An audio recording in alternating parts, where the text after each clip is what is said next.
number 73, along with Senator John Fitzgerald. They are each going under the knife for knee operations after the year. For Ralph Neely, it will be his 4th knee operation in his career. Boy, you gotta love it. 1st and 10 from the 13 for Minnesota. And it is Robert Miller. And he barely got to the 10-yard line. And Harvey Martin was the man who met him, and that was the end of the story. Dallas defense playing offense right now. Going to try to keep him in the hole and get the good field position on the exchange of punts. In the backfield, Chuck Foreman along with Robert Miller. Of course, for the Vikings in the first half, they had good field position 5 of the 6 times they got the ball, and yet they could manage only 2 field goals. Lee throwing to Ahmad Rashad, and Aaron Kyle tried to hit him to Lubbock. Good job! Boy, they look inspired. Oh, that Dallas defense looks fired up. They look inspired. Kyle broke his left arm this year. Bob Lee as he rolls out this time. Can't see anybody open over the middle there, and he goes to his left. Aaron Kyle was not fooled by it at all. Boy, there was a lick on Rashad. So it is 3rd and 8 from the 15-yard line. Ahmad Rashad is left. Grimm wide right. Sammy White in a slot and Foreman in motion. Oh, there's a lot of movement. Oh, let's see. There's an awful lot of shaking going on up front. And a legal procedure will go against Minnesota.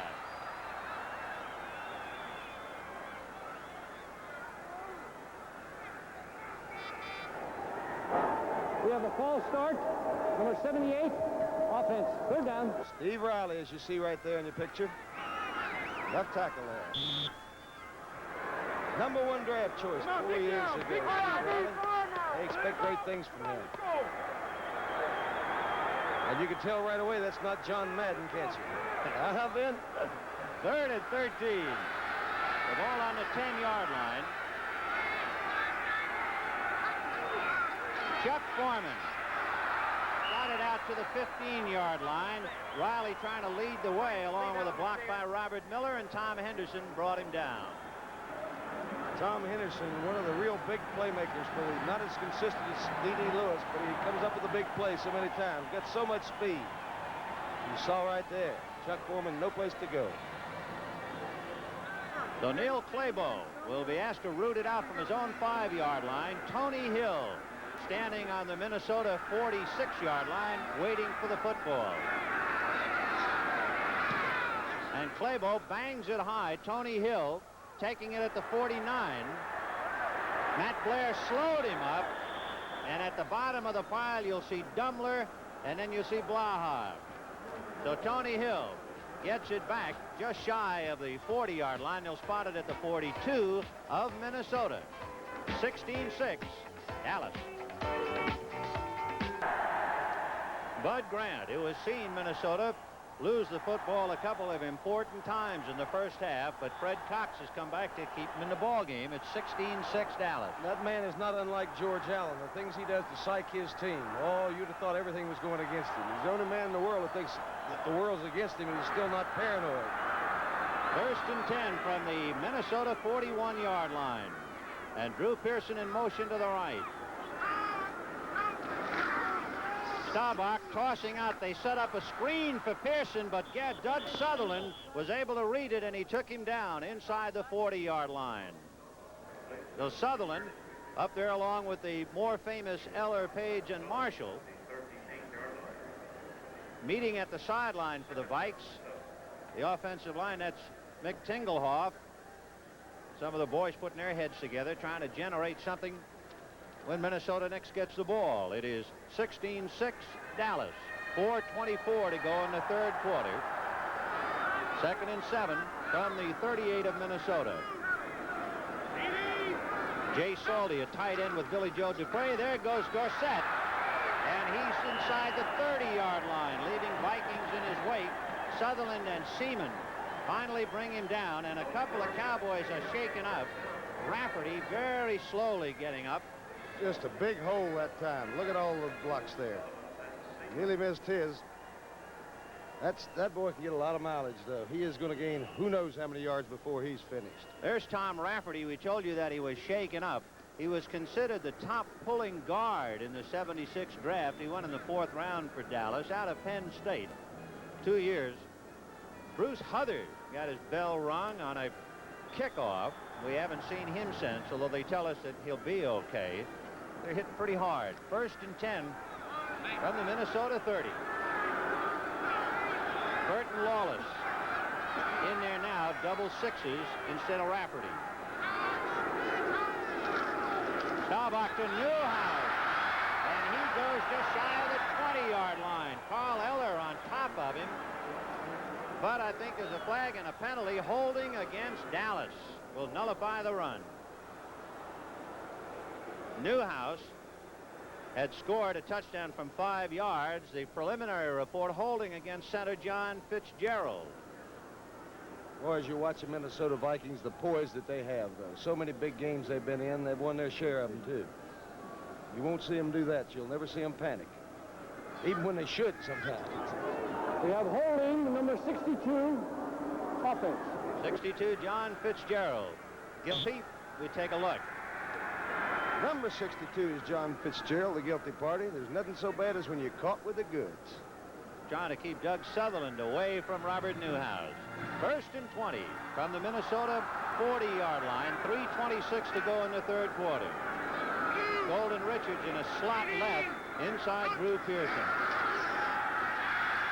Sutherland chasing Staubach. Now Marshall comes over, and Jim Marshall brings him down. The 2 old-timers came into play that time. A good, strong rush by Carl Eller running him out of the pocket, and then Jim Marshall with a great speed. He still has good speed. Been around so long. Just celebrated his 40th birthday the other day. 41st, I believe, wasn't it? Well, they have him in one book, born in 37, which would make him 40. There's another report that he was born in 36. Marshall isn't saying. Around 40, those years get big, Ben. You're gonna lie. You'll cheat on 1 year when you get to be there. 2nd and 20. On the Minnesota 40-yard line. Drew Pearson wide left, Butch Johnson right. It's still Dorsett and Newhouse. Sutherland trying to get at him. They set up a screen to Newhouse, and McNeil slowed him up, and Jeff Wright brought him down. Fine play by Fred McNeil, who was shaken up, number 54. He had to break the screen to pieces, and then Jeff Wright made the hit. Fine play by Fred McNeil. I'll say it was. He's coming on stronger than battery acid. The entire linebackers last week played so well for the Minnesota Vikings. You might fool them occasionally, not very often. Look at the play there, going over a blocker and holding on and waiting for help there. It was Herb Scott who threw the block at him, but McNeil was able to hurdle the block, stack up the play. That was a marvelous defensive You play. like that one, didn't you? I love it. That boy. 3rd and 20 from the Minnesota 40-yard line. Preston Pearson in there now on a wing to the right, and Preston staying in the block. Staubach down the middle. He's got Drew Pearson inside the 15-yard line. There were 4 Vikings there, and somehow Drew caught it. What do you say about Drew Pearson? Year in and year out, he's been the leading Cowboy receiver for 3 years in a row. When the big play comes, he makes it for the Cowboys. You see it so often. Staubach with so much time to throw. Preston Pearson staying back, trying to pick up somebody right on the money with it.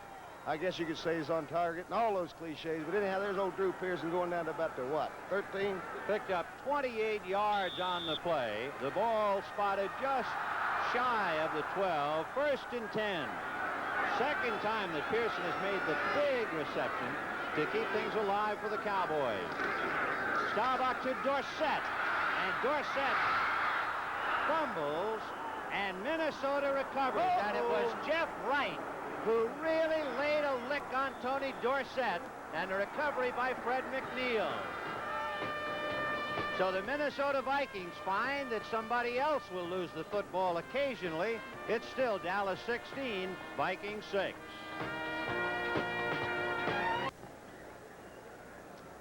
This is Tony Dorsett's second fumble of the day. Somehow you think he just lacks some concentration today. For whatever reason, I don't know. Coughs it up right there when Jeff Wright hits him, and Fred McNeil very alertly on it. A big play for the Vikings. It looked like Dallas was thinking in terms of putting it out of reach. So the Vikings have it 1st and 10 on their own 12. Miller and Foreman behind Lee. And they pitch back to Foreman. Ed Jones cut him down at the 10-yard line. Too tall is too much. I just believe I'd leave him alone and just concentrate on running to the left, because they're not doing anything at all with him. Ranieri has had his hands full all day long. Too tall Jones, number 72, is 6 feet 9. He looks like the Colossus of Rhodes out there right now. He's too big to put in a wax museum. What a game he is playing on the left side for Dallas. Just in his 4th year. He's just learning the game, really. Well, they move the ball to the 13. 2nd and 9. In motion goes Foreman. And Lee will throw it out to Robert Miller. Ed White is out there to block, but there's only one White, and there are 3 Cowboys. And Bob Brunick brings him down. Too much Dallas defense, Ben. 1 against 3, not going to win very often. They're so coordinated today. Last week they've been shocking. You know, they peaked early in the year, a lot of people thought, when they were 8-0. Lost a couple games, but they got it back together again. They're the best team in the National Football Conference, regardless how this game comes out. Well, as far as coming out, we have 34 seconds left to go in the 3rd quarter. Dallas leading 16-6. Dallas looking for the pass with 5 defensive backs on a 3rd and 8 situation.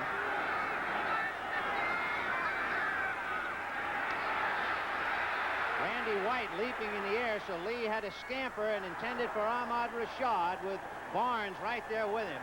It was Randy White leaping high in the air, and it made Lee leave the pocket, and he just threw it away. Well, Bobby Lee might not do anything to cause you to win, but he isn't going to do much to cause you to lose. He throws this one away, or I'd like to think he does anyhow, trying to get to the left and gets chased out there. There wasn't anybody open, and he just threw it low that time. He's a very calculated player, as he displayed last week.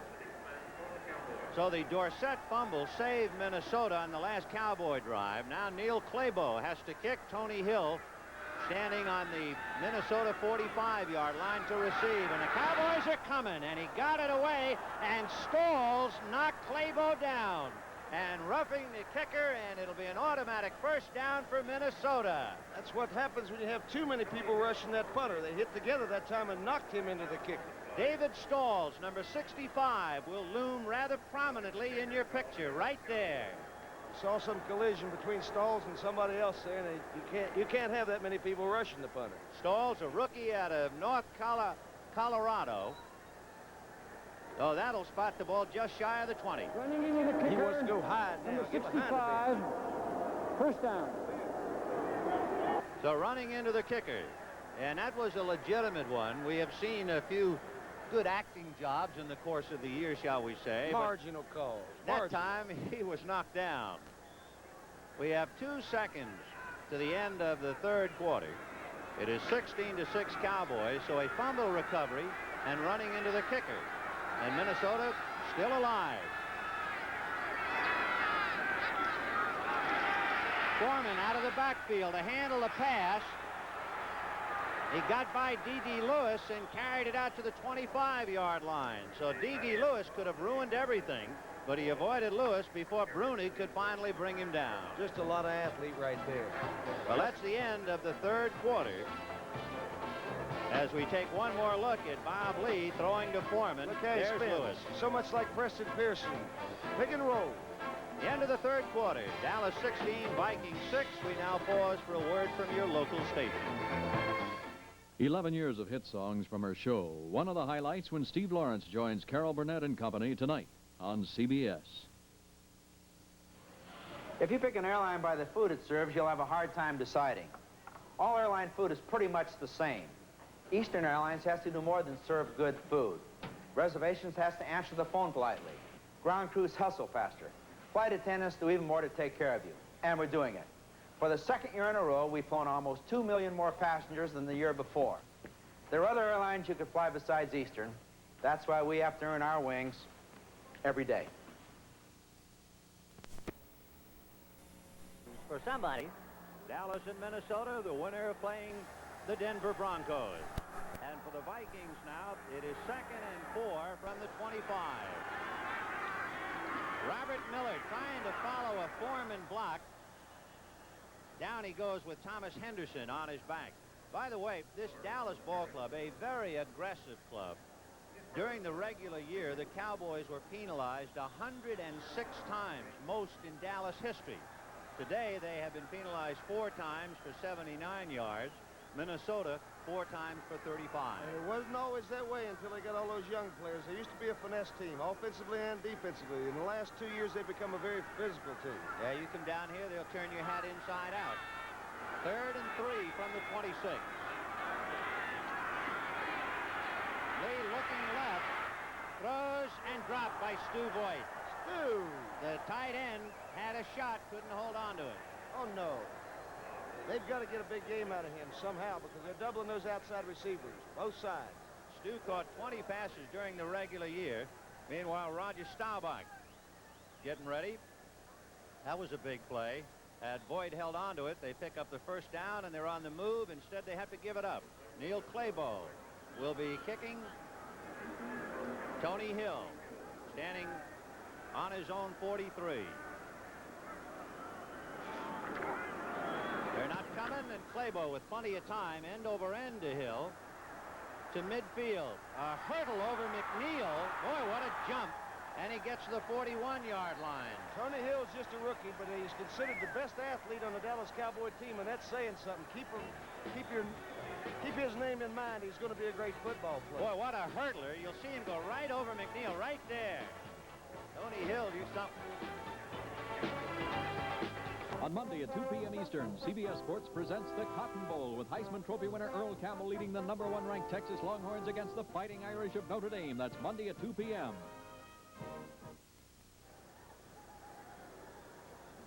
The Dallas Cowboys leading the Minnesota Vikings 16-6, and the Pokes put it in play. 1st and 10 on the Minnesota 41.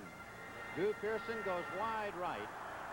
Jay Salty along with Billy Joe Dupree, the 2 tight ends. Dorsett, the deep man back of Newhouse.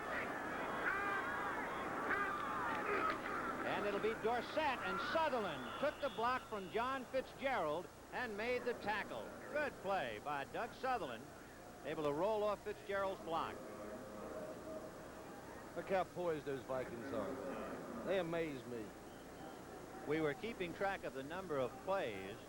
Been very close. Minnesota 48 plays, Dallas 46 right up this minute.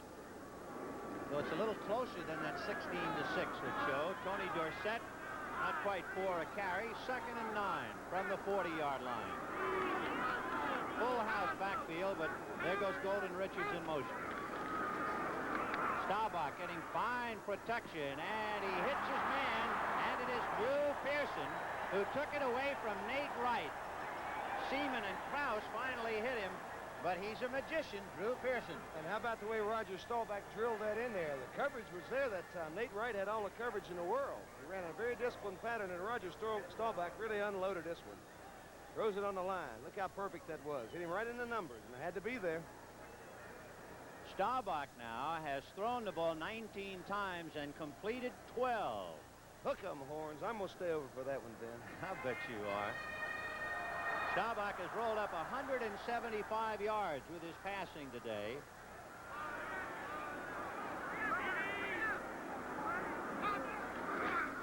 Roger keeping as he rolls around Matt Blair, throws off the hands of Dupre, and it is picked off by the Vikings' Nate Wright. Right off the hand of Billy Joe Dupre, and Nate Wright makes a big interception, and the Vikings are still above water. Well, sir, you didn't expect Roger to unload one like that. He's played in previously 4 NFC title games, and he's thrown 4 interceptions in those. That's his first of the day. Dallas 16, Minnesota 6. The Minnesota Vikings get their 2nd turnover in the 2nd half. They had recovered a Tony Dorsett fumble earlier. Now they get the interception off Dupre's hand, picked off by Nate Wright.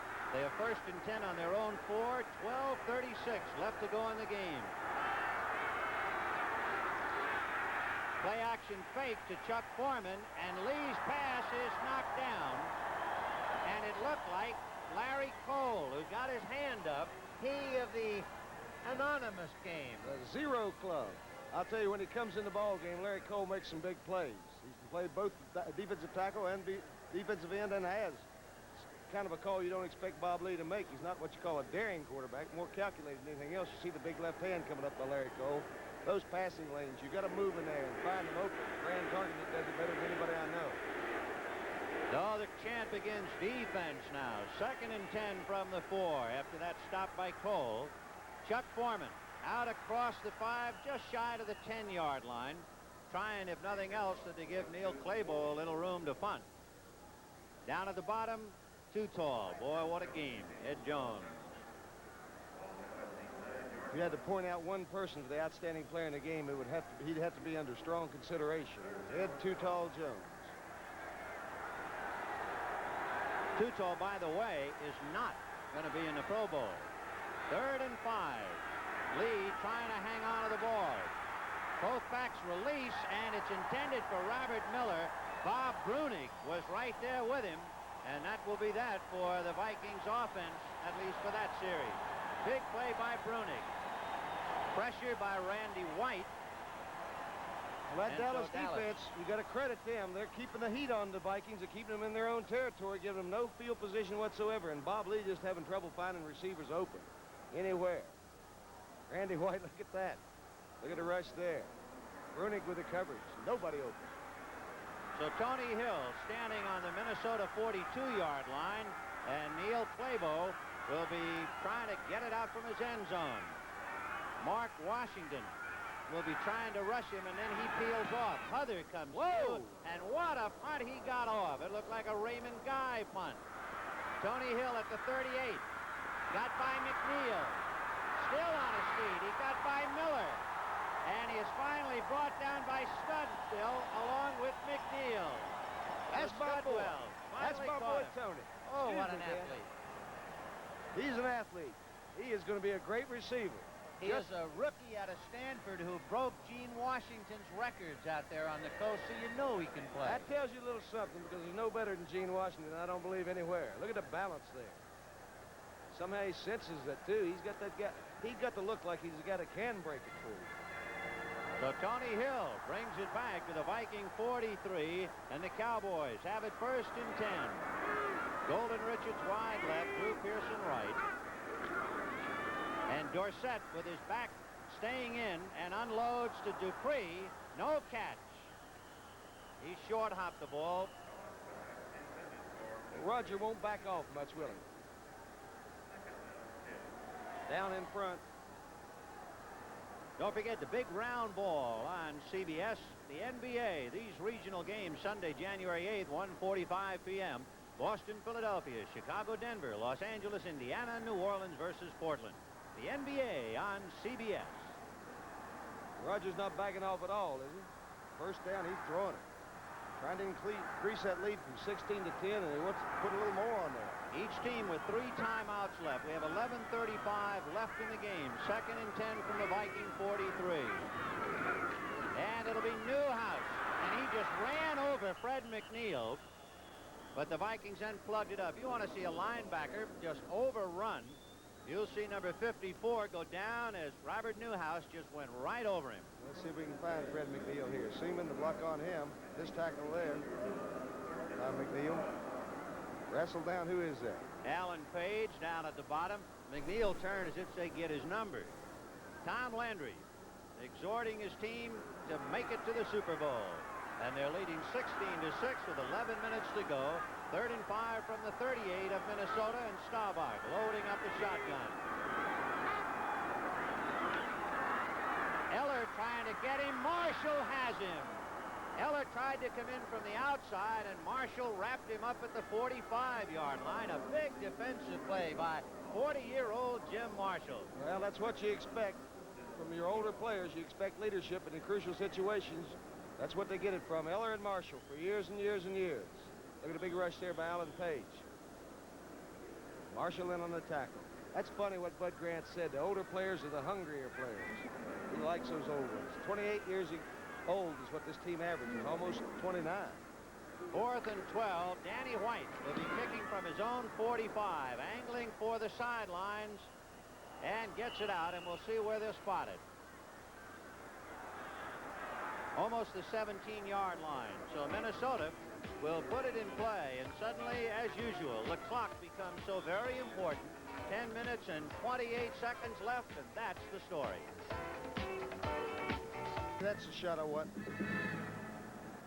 Bud Grant and the Vikings in 29-degree weather here in Dallas. A reminder that CBS will televise the final round of the Grand Prix Masters from Madison Square Garden in New York, Saturday, 3 p.m. Eastern, Sunday at 4 p.m. The field of 8 headed by Guillermo Vilas, Jimmy Connors, and Bjorn Borg. But right now, 1st and 10 from the 17 for Minnesota. Lead to Robert Miller, and down he goes. Guess who? Too Tall Jones. Ron Yeri was stretched out on the ground, and the big man looms bigger and bigger as the game progresses. And when is Bobby Lee going to learn? Stay away from Too Tall. He is hot today. He got the hot hand. Watch him. Let's see how he beats his block. Oh, he completely manhandles Yeri. Yeri got the inside on him, but they didn't get outside. Quick enough, just not quick enough for Dolphin. So they lose 4 on the play from the 17 to the 13. It is 2nd down and 14 yards. Here comes Cole, but he unloads to Robert Miller to the 25, 30, 35, 40, 45, and out of bounds. Robert Miller brings the ball across midfield to the Dallas 49 before Benny Barnes can knock him out of bounds. Minnesota on a big play to Miller. Let's see what they had on that time, because D.D. Lewis was given a strong pursuit that time. Good pass rush by Dallas. Unloads, and there's just so much room to run there. Boy, that's what Minnesota needed to get out of that hole. Now you got some working room. Get back in here. 38 yards on that completion to Robert Miller. 1st and 10, Minnesota on the Dallas 49-yard line. We have 9 minutes and 42 seconds left. It is 16-6 Dallas. The 6 points for Minnesota, 2 field goals by Fred Cox. That's Sammy White in motion to the right. Out to Sammy White. They try to set up a screen. And he is stacked up by Too Tall Jones, who got him from behind. Number 72, he has been everywhere. Watch the force this time by Charlie Waters. Number 41. Watch him come into the picture. Sammy White in motion there, steps back. Yeri out here in blocking position. Waters does his job, though. He turns it into flow, and Too Tall there again. So Too Tall Jones, 26 years old, 4 years out of Tennessee State, 6'9", 265. He has been awesome. From the 46-yard line, the Vikes put it in play. 2nd down for Bob Lee. Both backs go out.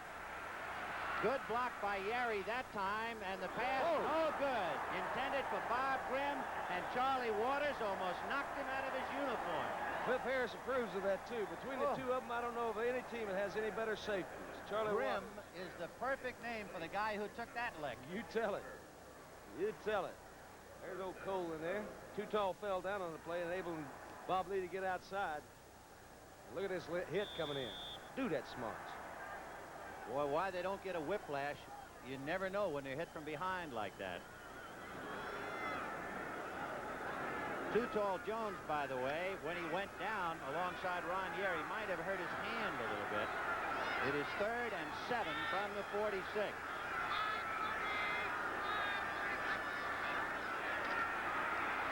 Foreman and Miller go out, and Lee, running for his life, unloads to Foreman.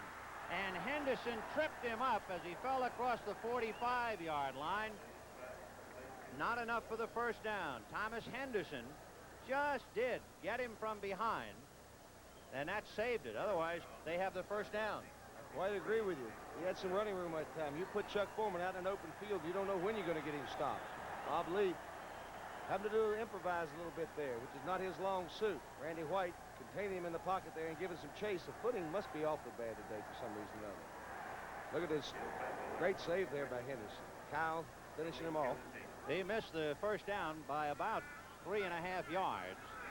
So they'll have to give up the ball. Neil Clabo. Again, angling for the sideline, but the ball seems to hook back to Tony Hill, and the fair catch is called at the 12. You called that, and it was really kind of true. a kick, wasn't it? Yes, it was.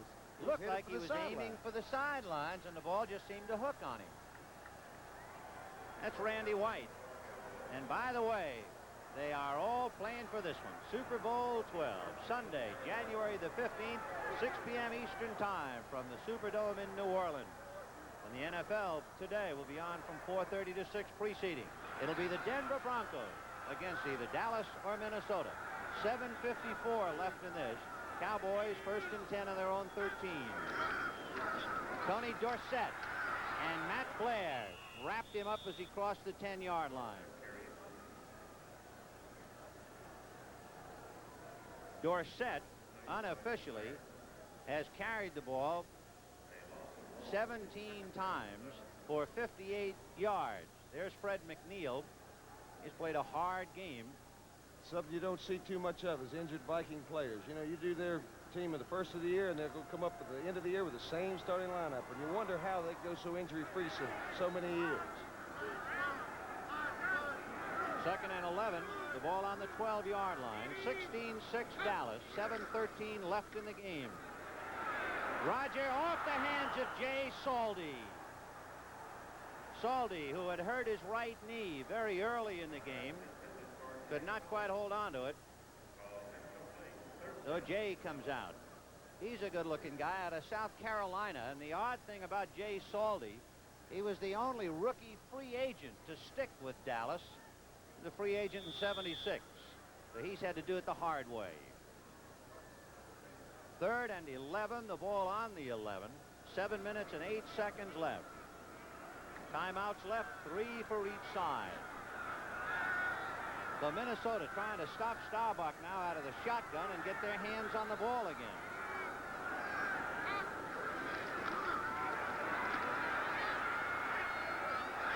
And it was intended for Drew Pearson, I believe, and he lost his balance. Drew and Nate Wright seemed to bump a little, and Drew almost went down. No interference called. So on a 4th and 11, the Vikings stiffen, and Randy White will have to kick it out. So the Vikings should be in pretty good field position now. Manfred Moore standing at midfield. Blaha to his left and Grimm to his right. And Danny White, who made a very big play early in the game when he ran for a first down out of punt formation. You can see asked to punt for the 7th time.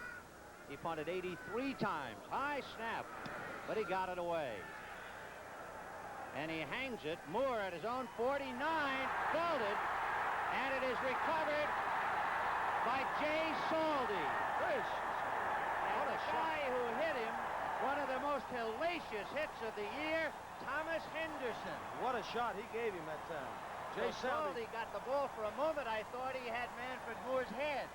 Saldy's so active on those kicking teams. You remember in New York when he picked up one and ran it for a touchdown. Look at the shot by Tom Henderson. As I say, a big play man. D.D. Lewis on the spot, but Jay Saldy beats him good.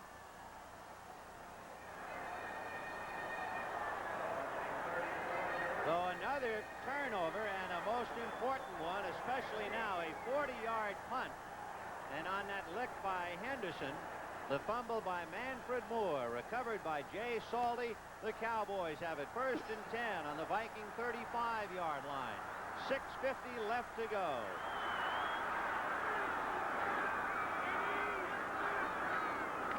Staubach giving to Newhouse. Newhouse upended by Bobby Bryant, who just threw a block at him to upend him at the line of scrimmage, and the little guy just kept flying for a while. Now, Vin Scully will find out if the Cowboys have any killer in them right now, because they can ice this game with a touchdown right here for all practical purposes with just 6 minutes to go. By the way, in looking at Robert Newhouse, everybody comments on his legs, the size of his thighs. Tex Schramm wanted it pointed out. 26 inches. The thighs of Robert Newhouse.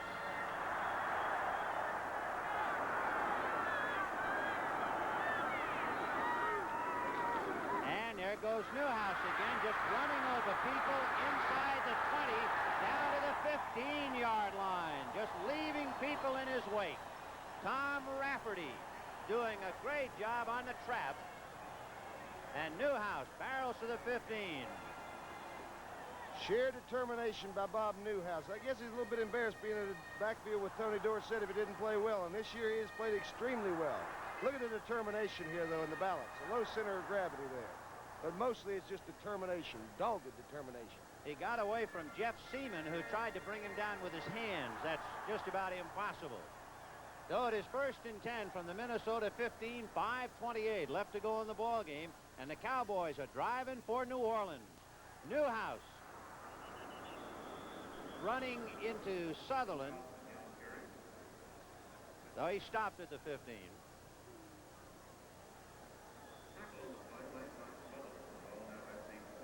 Second and 7 for the Cowboys, and they have everything on their side now. Well, when you speak of the Cowboys, you speak of the balance of the great organization, but offensively and defensively, special teams, they're just a well-balanced. You can't point to any one segment. Time running down, 4:51 as they come out of the huddle. They're set the deep man. And Tony inside, a block by Newhouse, but refusing to take the block was Nate Wright. A nice defensive play by Nate, number 43, shedding one block and making the tackle. Dorsett has not looked good today. He just was not ready to play football for whatever reason. Maybe it was the injuries or whatever, but he's missing these holes. Sally hurt earlier in the ball game, limping off again. Jay, with a bad right knee, recovered the fumble when Manfred Moore was knocked free of the ball by Tom Henderson. And Salty comes out, and for Bud Grant, stoic, unflappable. You'd never know whether he's winning or losing. In this instance, he is losing. 16-6, 4 minutes and 2 seconds left to go in the ball game. And we will have a timeout, Dallas, with 3:59 left to go in the ball game. Roger Staubach Staubach seems to let that happen to him one time in every ball game where he's got to stop the play, call timeout, and go to the sidelines. And I'm just curious what that is about. He's talking to Landry, and who's that? Jim Myers, I guess. 31 years coaching experience in Jim Myers. You never get him mentioned. He's a member of the Zero Club, too. For Roger Staubach, a 10th round draft choice by Dallas, but a very good reason why. Dallas taking bows as well they should for a great draft. They also gambled, because when Staubach graduated from the United States Naval Academy, he had to go away for 4 years. That meant they were drafting a guy who wouldn't put on the uniform for almost 5 years, but they figured he was worth waiting for. He has been well worth waiting for. I would think. Look at the eyes of the hunter right there. You can just picture Bud Grant in a duck blind someplace. Look at those eyes. They dart. Scared me to death at the press conference the other day. What icy eyes he's got. There's Goody, as they call him, Charles Goodrum, standing on the sideline for the Vikes. Staubach's numbers, 12 for 23 and 175 yards. Lee, 12 for 26, 155 yards. Roger runs like a sissy, doesn't he? What? Just trots like a sissy. And we know he's not, of course, but he did. Jeff Seaman comes out. Nate Allen comes in. Did you wear a helmet when you played? 3rd and 6 from the 11. Golden Richards in a slot inside Drew Pearson.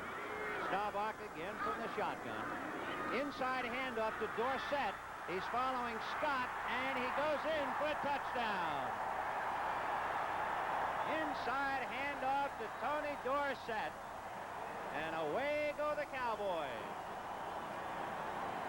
Dorsett can turn it on, though, can he? Beautiful blocking that time for the Dallas Cowboy offensive line. Herbert Scott out there in front of it. Just the way you draw it up. They had just taken Seaman out and put in Nate Allen. And so instead of the expected pass, the inside handoff, there's Scott and Rafferty. Nobody to block. It's just drawn up that way. Nate Wright came over and just took out the whole game's frustrations on him. So Tony Dorsett carries it over for the big one. It is 22-6. Efren Herrera, numero uno, makes it 23-6. And the Dallas Cowboys can be looking forward to Bourbon Street, the New Orleans Superdome, and they've got a date with the Denver Broncos.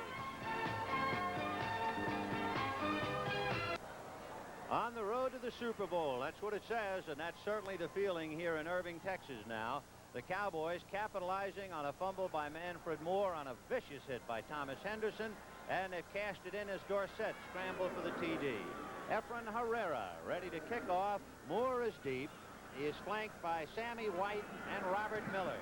Instead, it's a knuckleball down the left side And it'll be picked up by Moore at the 12. To the 15. That's all. That time it was Mike Hegman, number 58, who nailed him at the 20. And the battle is almost over, and so the Dallas Cowboy and the Minnesota Vikings shake hands on the sideline. The battle, however, is still drawn down on the field. And that's Robert Miller, who is hurt. Miller, of course, the running back who had to play for Brent McClanahan. And Robert shaken up as he tried to go back and block for Manfred Moore. He's played well, Ben, filling in. He saw very limited duty there until the injury to McClanahan, but he's played well in the last 2 games. The timeouts left in the game. Minnesota with 3, Dallas 2. Miller apparently taking a pretty good lick to the head and appeared wobbly. We saw Bruce Huther go off with a similar blow earlier in the game. We have 3 minutes and 43 seconds left in the game. It is 23-6 Cowboys. And the Vikes put it in play, 1st and 10 on their own 20. And there is one of the big reasons why the Dallas defense has been so tough on the Vikings, who have had to settle for just 2 field goals. Ed Too Tall Jones. He's been too tall, too wide, and too fast. Too tough. 1st and 10 from the 20. Lee trying to hit, of all people, Mark Washington. You don't usually see a defensive back try to spear that one, but he just couldn't quite get to it. The pass closer to Mark than to anybody else. Yeah, I guess he did. Bob Lee, you don't empty his position when you got to try to play catch-up football. Not with that offensive team he's got against the great Dallas defense. Bob Lee is 12 for 27 for 155 yards, but he has been unable to get a touchdown. 2 field goals. That has been the story. 5 backs in looking for the pass for Dallas. 2nd and 10 from the 20. Sammy White in a slot left inside Grimm, but it's a little release to Foreman, and he can't hold it. He was trying to bring it with him, and he left it behind. Mike Hegman there to retrieve the bobble. I'll tell you who hates this type of ball game is offensive linemen. When the defense knows you're going to pass, they still got to just put up their chin straps and go ahead and know that they're going to get the strong pass rush. They hate it. What are you going to do?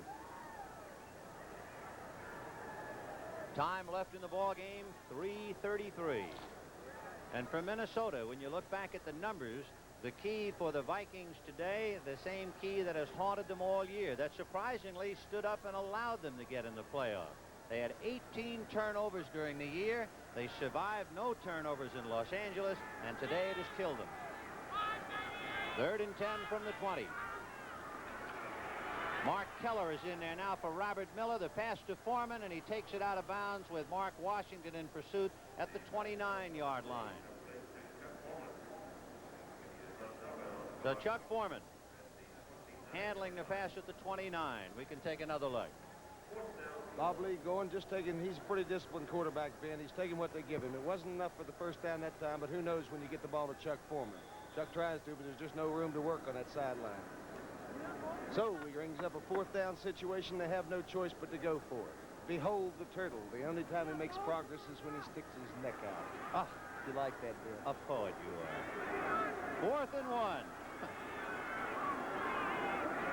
And it'll be Chuck Foreman. And he has got himself the first down. The ball comes squirting out of there like a cork out of a champagne bottle, but it was after the whistle.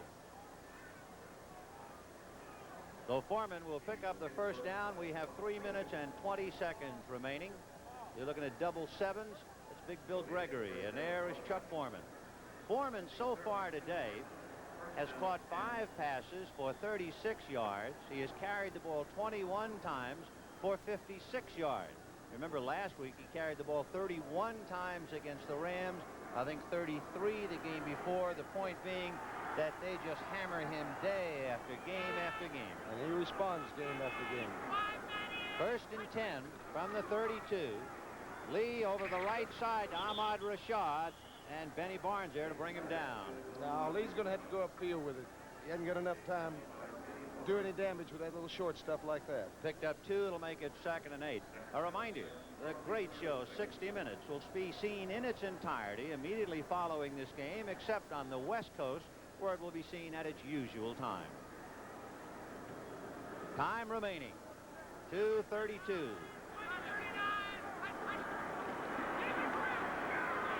Out to the left side, and it is picked off by Thomas Henderson. He took it away from Sammy Johnson, and another turnover. Although that is the first interception, Thomas Henderson, who hit Manfred Moore and caused the fumble that led to a touchdown, now comes up with the interception. The big playmaker for the Dallas Cowboys, Tom Henderson, just an excellent athlete, as has been pointed out so many times. In passing situations, you can't get near that guy. He's got too much range. And Bob Lee shaking his head, huh? Oh, yeah. Yeah. Henderson picked off one and went 79 yards against Tampa Bay earlier this year for a touchdown.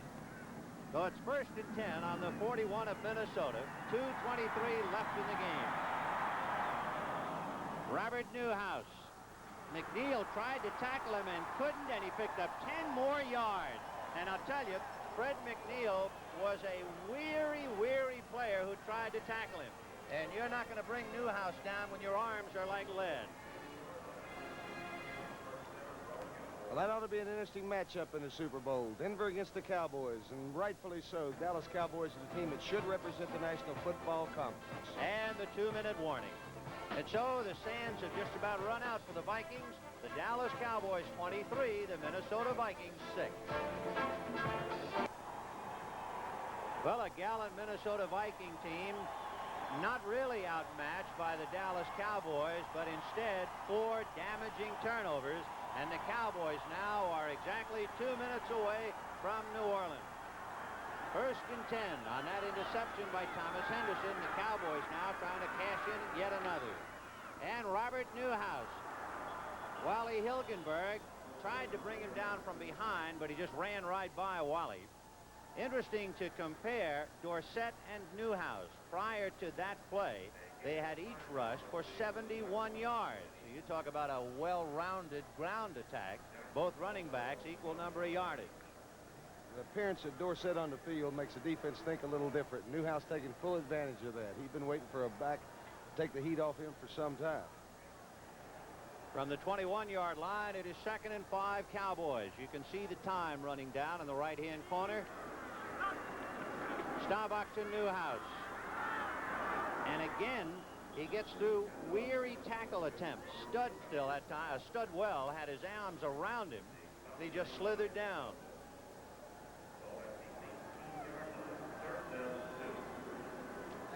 Robert Newhouse threw a shoe on that last turn with less than a minute to go.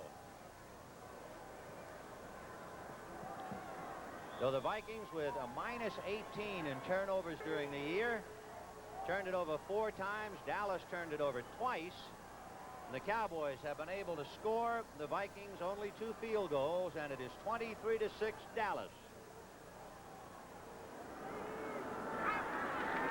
And it's Newhouse again. And once more, it looks like he's going to be hit behind the line of scrimmage. Studwell and Maloney converged on him, but he still picked up a yard or so. And, of course, it's all over with 30 seconds left. And so to the Super Bowl on the 15th of January. And it will be hail to the Dallas Cowboys, hail to the Denver Broncos. And time will run out without another play. The Super Bowl right here on CBS from the Superdome, January the 15th. The Dallas Cowboys, who won a Super Bowl when they beat Miami 24-3, will have the chance to win yet another. We are just a few seconds away, 23-6 Dallas. With 13 seconds left, Ralph Neely just came out, got bear hugs from his teammates. He will play yet another game in the Super Bowl as the Cowboys let the time run out.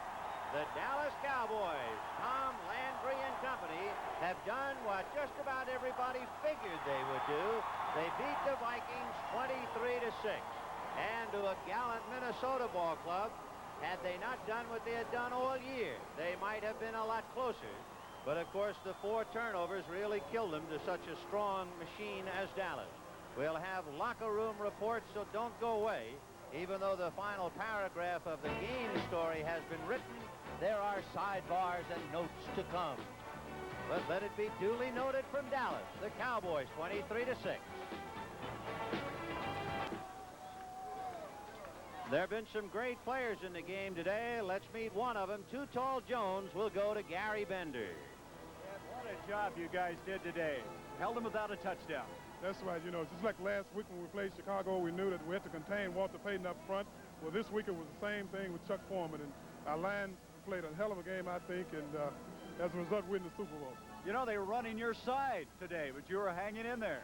Well, they're a right-handed team, and, you know, Jethro and I discussed it all week long. We were hoping they'd run our side because, you know, I feel like with Jethro, I can gamble a lot, and he'll cover for me, and that's what was happening today.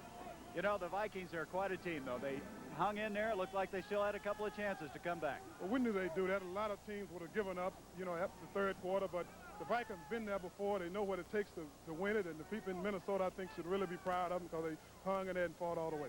Ed, did you notice Denver won? I'm sure you did. Yes, and I'm really happy for Denver, and I think it'll be a totally different game from the game we played them here the last game of the regular season. They were playing without Craig Martin, and Craig, I think, is an excellent quarterback, and I expect a tough game. You were in the Super Bowl in '75. You get to go back again. That's right, and I love it. Ed, you know, a game like this, the Vikings came in. Everybody said they shouldn't be here, that old veteran team, but you guys, you feared them. Well, you know, I was afraid when they gave us an 11-point favorite. You know, I knew how it would affect those guys, and I figured they'd come in here really fired up. So what we tried to do was knock that fire out of them the first half. We'll see you in New Orleans. Thank you. All right, now let's go to Brett Musburger. All right, Gary, thank you very much. Jimmy the Greek, it is the Dallas Cowboys and the Denver Broncos, and who do you favor in the Super Bowl on January 15th? Well, the last time the National Football Conference was favored was when Dallas was in a Super Bowl, and when they beat Miami. So we're going to make them favored one more time. By about how much, Greek? What's one of those kicks mean? I think it's a field goal. I think that's 3 points. That's right. Irv, it should be a whale of a ball game. Those two teams met in the last regularly scheduled game of the season, 14-6, I believe. Dallas finally won it. But the Craig Morton sidebar, so many stories to that Super Bowl. You can take that last game of the year, Brent, and throw it out the window because of the Super Bowl game, as Jack Whitaker indicated in his pregame analysis, it's a second season. And when you go to a championship game like that, you have to play literally one play at a time. There was a big controversy in the Oakland-Denver game today. Was it or wasn't it a fumble when Lytle was trying to go over? They ruled no fumble on the play, and Denver retained possession. But it is a wild controversy. John Madden has complained, and the league has issued this official statement that we got from UPI.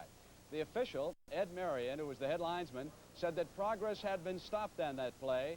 He blew the whistle, and then, according to Marion, the player lost possession as he was falling backward.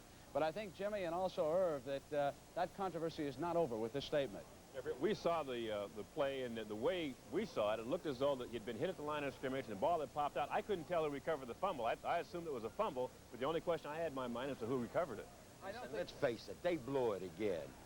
Well, I don't think we should demean the tremendous job that the Denver Broncos have done all year because of the one call, however, in that game. That has a Super Bowl game. That's right. Absolutely. And they deserve to win. And we don't know what might have happened even if they'd given the ball to Oakland. The NFL today will continue on CBS in just a moment.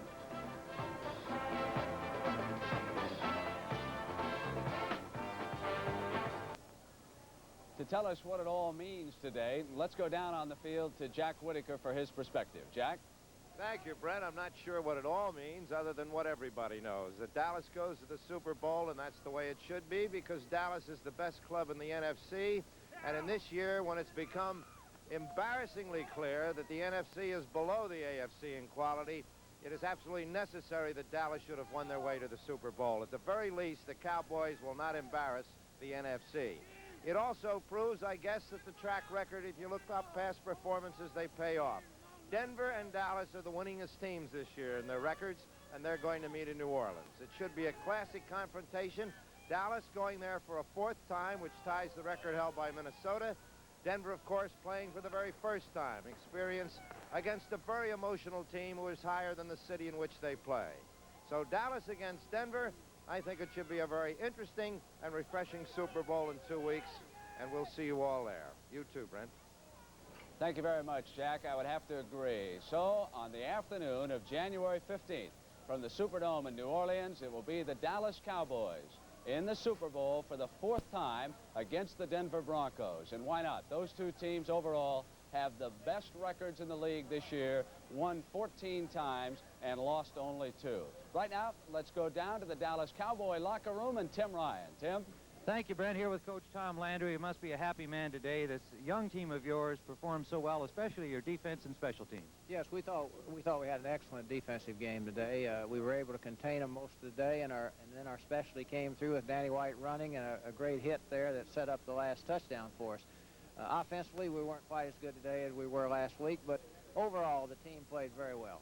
How did you prepare for this game against Bob Lee as compared to preparing for a game against Fran Tarkenton?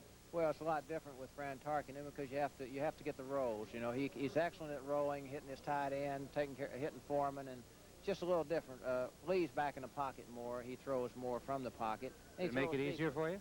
I don't know. I'm sure it makes it easier when you're not playing Tarkenton. And I would want to take this opportunity to congratulate the Vikings. You know, they did a tremendous job after losing a great quarterback like Tarkenton and getting into the championship game, and you have to give them all the credit.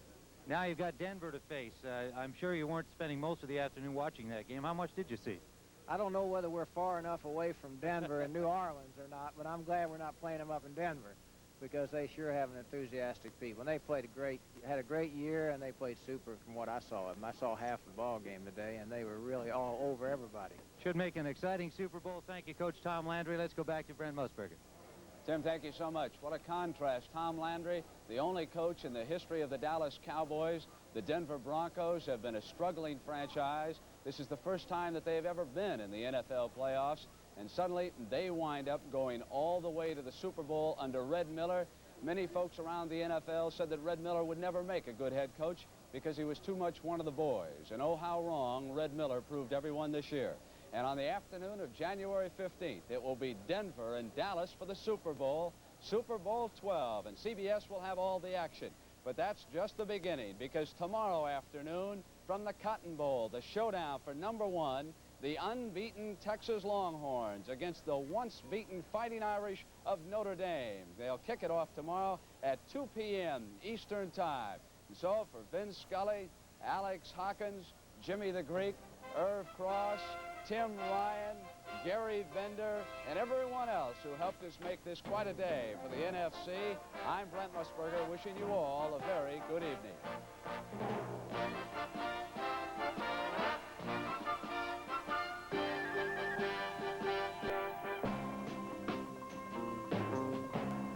The NFL Today is a presentation of CBS Sports.